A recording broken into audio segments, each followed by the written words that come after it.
ছোটবেলায় শিয়ালের ওই গল্পটা পড়ছিলেন না, যে হচ্ছে যে শিয়ালের একটা লেজ কাটা পড়ে, যার কারণে হচ্ছে ওই শিয়াল সবাইকে বুদ্ধি দেয় যে হচ্ছে যে আমাদের এই লেজের আসলে তো কোনো দরকার নাই, চলো আমরা সবাই লেজ কেটে ফেলি। মালয়েশিয়াতে আসা কোনো স্টুডেন্ট যদি আপনাকে বুদ্ধি দেয় যে আসেন মালয়েশিয়াতে আসেন, মালয়েশিয়াতে আসা উচিত আপনার এই সেই, তার মানে বুঝবেন হচ্ছে যে সে ওই শিয়ালটা, সে চাচ্ছে তার নিজের লেজ কাটা পড়ছে, আপনারা যেন লেজটা কাটা পড়ে। কেন এই কথাটা বলতেছি, জাস্ট বিকজ অফ মালয়েশিয়াতে কিন্তু হচ্ছে যে মোটেও একটা বেস্ট প্লেস না। যদি হচ্ছে যে আপনি ওরকমভাবে চিন্তা করেন যে আপনি একজন স্টুডেন্ট পড়াশোনা করবেন, তার পাশাপাশি হচ্ছে যে আপনার পার্ট টাইম বা হচ্ছে যে অন্যান্য অনেক কিছু লাইক জব টপ করা বা অন্যান্য অপরচুনিটিসগুলো এখান থেকে ডিগ্রি ট্রান্সফার করবেন এই সেই, তাহলে মোটেও আসলে বেস্ট না। আবার যদি চিন্তা করেন যে হচ্ছে যে শুধু এখানে পড়ালেখা করবেন, আপনার অনেক টাকা আছে, বাসা থেকে ব্যাকআপ দিবে, একটা ভালো হায়ার স্ট্যান্ডার্ড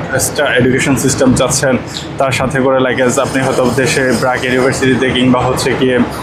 আমাদের দেশে যে বড় বড় ইউনিভার্সিটিগুলো সেগুলোতে আপনি পড়াশোনা করতে চান, প্রাইভেট ইউনিভার্সিটিগুলোতে আপনার ওই বাজেটটা আছে, সেক্ষেত্রে আমি বলবো যে আপনি আসেন।